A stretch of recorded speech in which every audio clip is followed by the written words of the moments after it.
Welcome back to Figs Talks Fights. I'm Brian Figueredo. Today we're going to talk about UFC 257 getting to the main event and co-main event. You got the notorious Conor McGregor coming back for nearly a year off, taking on Dustin the Diamond Poirier. This is a rematch coming from their original fight, I believe, that took place September 27th, 2014. That's when Conor McGregor made his debut on pay-per-view.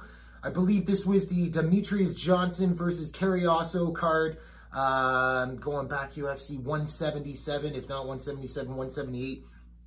Anyhow, the co-main event is going to be former Bellator champion Michael Chandler, Iron Michael Chandler, making his UFC debut, long-awaited, against Dan the Hangman Hooker. Let's get right into it. Starting off with McGregor and Poirier. Look, you want to go back and watch their first fight that took place about 6.5 years ago? Go ahead. You're not going to get much from it, all right?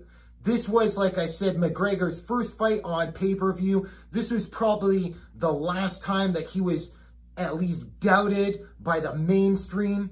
I was even questioning, holy shit, this guy's meteoric rise. He just came off his headlining fight night in Ireland, Dublin, Ireland in July 2014 after a year layoff from an ACL surgery against Diego Brandao. Put Brandao away in a minute. Dustin Poirier was his first true test. How the hell is this guy going to do against a top 5 ranked contender? Well, did pretty damn good. But coming into that fight, it was completely different from how these guys are approaching this one. Let's talk about this for a sec.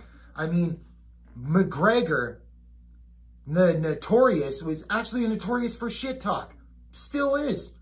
Seems like he's changing his ways a little bit. Is that going to affect the fight in any way, shape, or form? I mean, we're about 32 hours or so from finding out. So, getting off to how these guys matched up then versus how they match up now. Look, Poirier was obviously pissed off. Who the hell is this guy? He's been in the UFC for a year and a half. Around the time that Conor McGregor was making his UFC debut, Dustin Poirier was already in a fight night main event taking on Jan Sung Jung, the Korean zombie. Hell of a fight if you want to go back and watch that one. Very competitive. Chan Sung Jung did submit the young Dustin Poirier. I think Poirier was only 23 or 24 years old at the time. And got an armbar against him in the 4th round. But coming into this fight, I mean, Poirier felt disrespected. This guy is getting the absolute favoritism treatment coming into this fight. McGregor, it's pretty obvious that everything he said was pissing Poirier off, getting right into his head. Even at the weigh-ins, the stare down, slapping his hand away, getting into his face, yelling at him. A complete opposite of the weigh-ins we saw today, which we'll get to in just a minute. But, I mean, Poirier came into this fight extremely pissed off. McGregor came in calm and relaxed. He opened the fight with a hook kick, all right? A right front hook kick right to the side of Poirier, and then went right into his spinning back kick right to the chest of Poirier. Nothing caught him too clean, but he set the temperature right away. Poirier always been really good at his boxing, keeping his shots nice and long, straight punches. Caught McGregor a couple of times, nothing too hard, but didn't even faze McGregor. Conor just kept coming forward, and in about a minute and a half into it, hurts him with a shot, catches him clean, then throws a big overhand left hook on Poirier, catches him right behind the temple, drops Poirier, bam, bam, it's all she wrote. Now, since then, McGregor has become the biggest star we've seen in mixed martial arts, going on his run, taking on Dennis Seaver, which was a showcase fight the last time he didn't fight on pay-per-view. Then that Aldo fight where Aldo pulled out at UFC 189, ran through Chad Mendes, and a hell of a test that fight was. Because Mendes, he still, at this time, McGregor hadn't answered the question, what the hell can he do against a wrestler? I think Mendes took him down 4 times in that fight, got some ground and pound on him. McGregor just did his best to stall and guard, work his way on getting up. Eventually, Mendes started to gas from those teep kicks. Also, he took the fight on 2 weeks' notice with Aldo pulling out with the rib injury in that fight. Apparently McGregor was still injured in that, coming into that fight anyways. Wins the interim championship, becomes the featherweight champion in 13 seconds against Jose Aldo, okay? And this was when Aldo and McGregor were about to fight. I mean, it was 50-50. A lot of people just thought, this is the time McGregor's hype train's going to get derailed. No, 13 seconds later, Aldo came out just wanting to punish him. Poor guy, going through the world tour, literally getting verbally berated by Conor McGregor. I believe it took place in Toronto, New York City, Dublin, Ireland. And as well, I think they went to Rio de Janeiro for 4 press conferences in a row. Even in Rio de Janeiro, where the Brazilian fans, obviously strong support for Jose Aldo, McGregor was still getting into his head. So since then, Poirier, since the fight between McGregor and Poirier, the first one, September 27th, 2014, Poirier went up to 155 pounds, ran through the likes of Yancy Medeiros, ran into some trouble against Michael Johnson, a fight he just came too happy to exchange fire shots with, got knocked out. But since then, I mean, put together a hell of a streak, eventually making his way, taking on the Eddie Alvarez's of the world twice. There was a DQ the first time they fought, eventually got to avenge that loss, taking on Justin Gaethje and putting Justin Gaethje away, taking those leg kicks from Gaethje, putting up with the fire, taking big shots from his well, still persevering and TKOing Justin Gaethje. I believe it was in the 4th round of that fight. Then finally getting his rematch against Eddie Alvarez, putting him away in Texas, I believe in 2 rounds. Gets the interim title fight against Max Holloway. Yes, Max Holloway was coming up from 145 pounds, but I mean, did you see what Max Holloway did to Calvin Kattar last week? The guy's an incredible talent, okay? Poirier was the harder striker between the two. Okay, you could make an argument for Holloway winning that fight. I thought Dustin won it pretty cleanly, but it was a massive competitive fight. Just Dustin had too much power for Holloway that night. Wins the interim championship, takes on Khabib. We all know what happens when you take on Khabib. Okay, I think it was the 3rd round. Finally gets rear naked choked. Has turned around since then. Fought Dan Hooker last June. I think it was June 25th of 2020. At the last fight they did in the UFC Apex before they went to Fight Island, and put on one of the fights of 2020 last year. And there was great fights last year. Dan the Hangman Hooker, props to him for making it such a competitive fight. But Dustin Poirier showed true perseverance in that fight. It was an absolute war. So he hasn't fought since then, and this is going to be his first fight since then. So, I mean, McGregor, look, after he fought Aldo, went up to 170 pounds on a last-minute fight against Nate Diaz. He was actually supposed to fight then lightweight champion Rafael dos Anjos. I believe this was March 3rd of 2016. Puts a beating on Nate Diaz, the late replacement in this fight, in the 1st round. I mean, absolutely beat the shit out of Nate Diaz. Then starts the gas in the 2nd round. Diaz puts it on him, eventually catching him with a bunch of shots. McGregor, I don't know why, but look, I'm not in that situation with a hungry Diaz with his face bleeding, coming forward at you, putting shots, and then he shoots a double on Diaz. We all know how that fight went, okay? Scrambles from there. Diaz tries to get the guillotine choke. McGregor slips out of it, gives up his back, starts taking shots from Diaz, mounted on top, gets in the rear naked choke. Now, that was the first time we saw McGregor lose. And you got to say, look, the guy has class when he loses fights too. Shows up to the press conference, makes no excuses. Man, says the weight might have affected him going from 145 to 170, but gave all his props out to Nate Diaz. They had a rematch in August 2016. Great competitive fight. McGregor showed poise, had to show respect, and that's something we'll get into in a sec, okay? Respect for Nate Diaz. Didn't just come in throwing hook kicks, spinning kicks, throwing bombs at him right away. Started chopping away at the legs, picking his shots, dropping Diaz a few times in the 1st and the 2nd round. Diaz rallied back in the 3rd round. Incredible fight these guys had, okay? I think McGregor won that by a majority decision. I think 2 of the judges gave him a 48-47. 1 of the judges scored it a draw. But anyhow, goes on from there, takes on Eddie Alvarez in probably the best performance I've ever seen, at least one of them, in a championship fight, okay?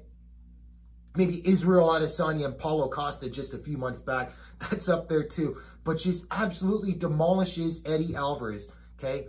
Think he got caught with a couple of leg kicks in the beginning of the fight, and that's it. Found his range, hurt Eddie Alvarez early in that fight, takes him out, becomes the first double champ. Now, this is where things might have gone right or wrong for McGregor.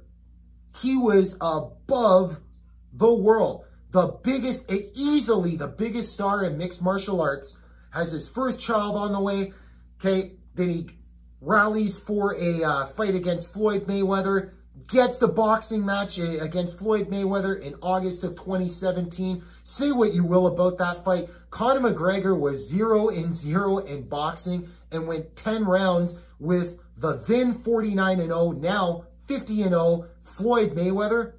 Look, say what you want about Mayweather.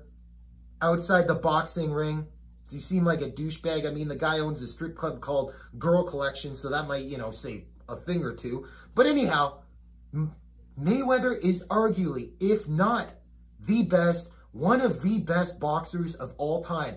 And McGregor made a competitive fight with him.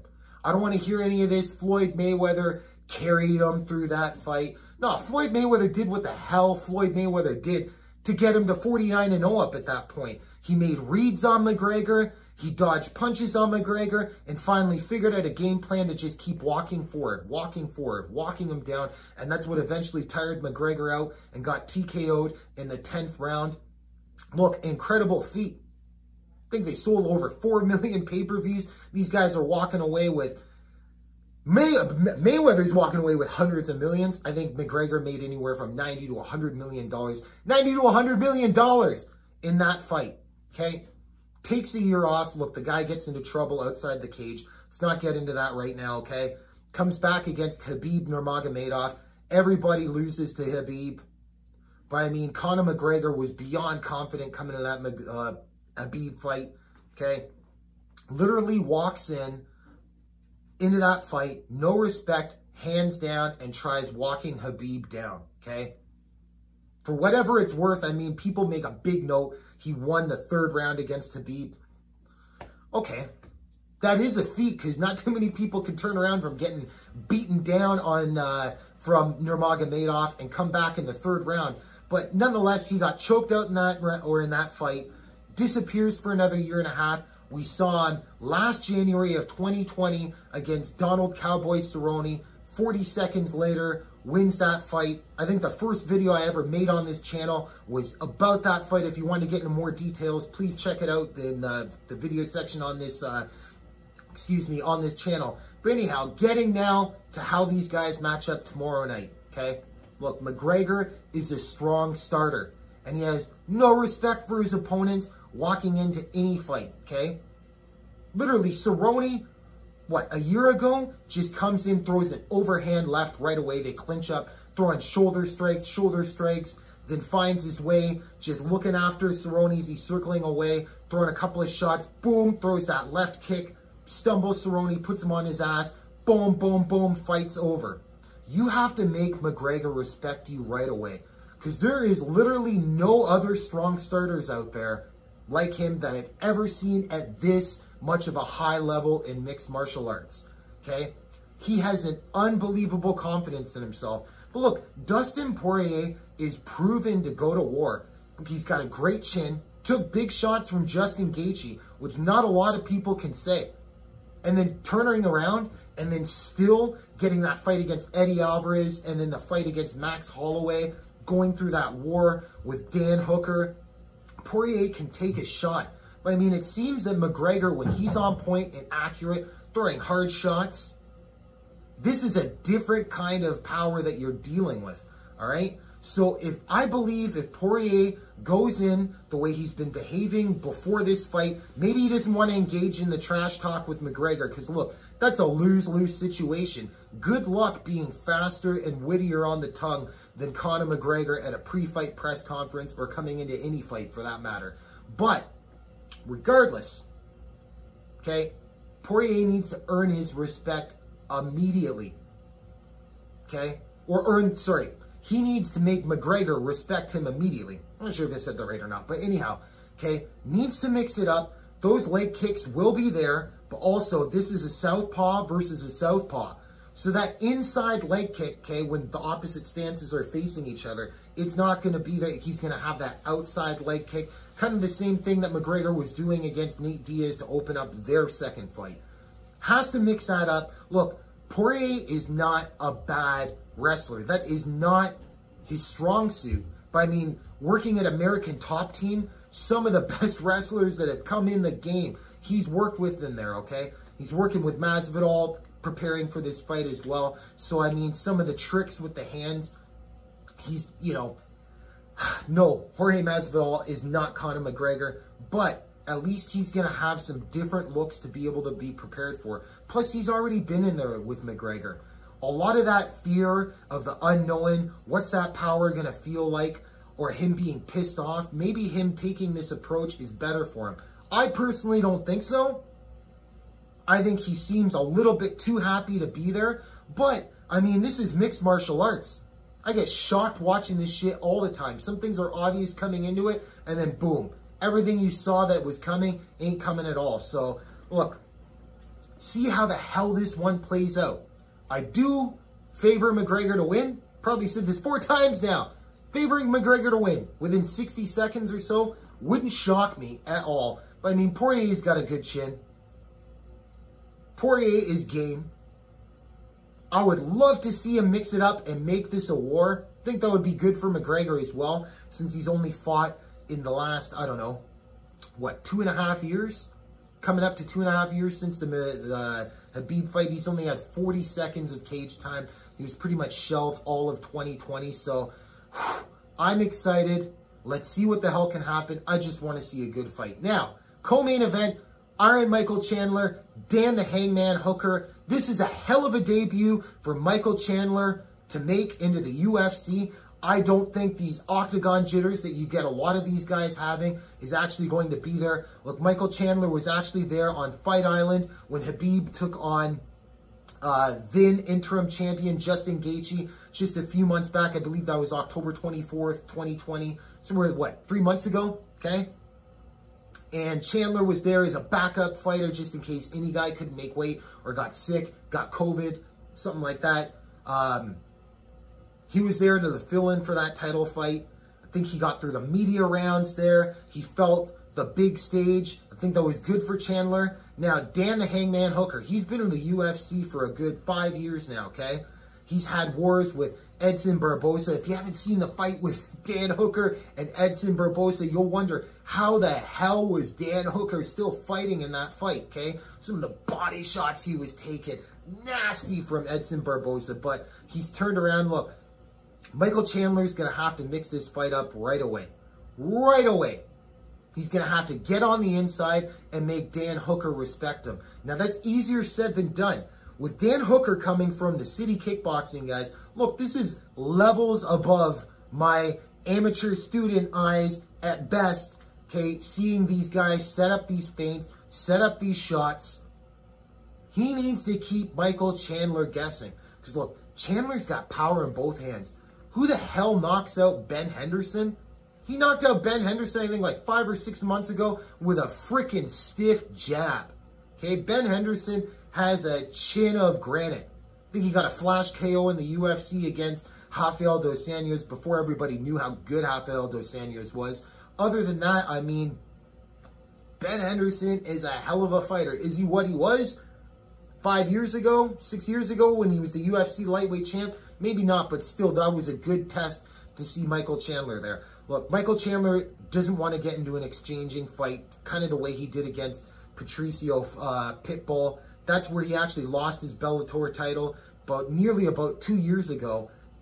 So I think it was a good time and a good move for him to come to the UFC right now. If he can mix his wrestling up, he needs to watch his neck because Dan Hooker sneaks in those Darth chokes. Very sneaky, long-limbed guy, extremely tough guy, okay? Battle-tested, and he's ready for war. I am extremely excited for this, okay? Now, one last thing.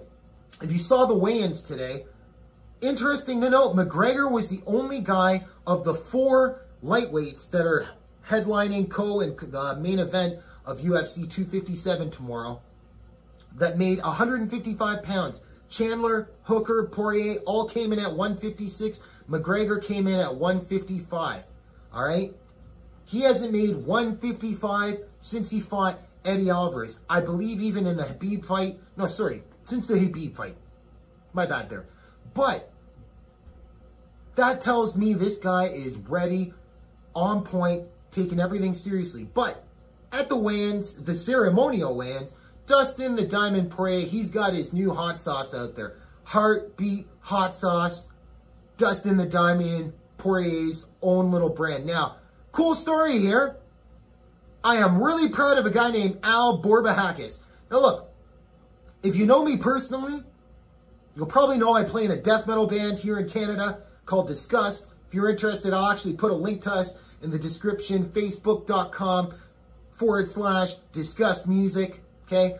The first tour we ever went on, back in 2005, we toured with a band that we put out a split with called Inve from Montreal. Awesome band. Check them out as well. Rest in peace, they broke up after, but anyhow, nonetheless, their drummer was a guy, amazing drummer, okay? A guy named Al Borbahakis. Definitely wanted to pursue being a chef. And what the hell, the hell did he did? Oh, hell yes.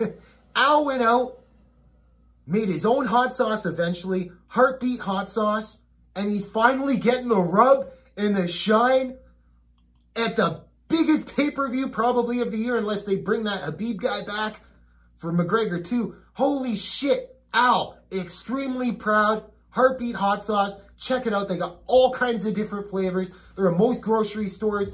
I'll put a link to their website in the description of this video, but goddamn am I ever freaking proud to see this on ESPN. Al's been grinding away at this shit for years and years and years. Keep grinding away. Whatever the hell it is you want to do in life, grind away at it. The rewards will eventually be paid off. So other than that, thanks for watching the content here today. I am goddamn excited for UFC 257. Thanks for watching this content. If you made it this far in the video, subscribe to the channel if you like what I have to say. And until next time,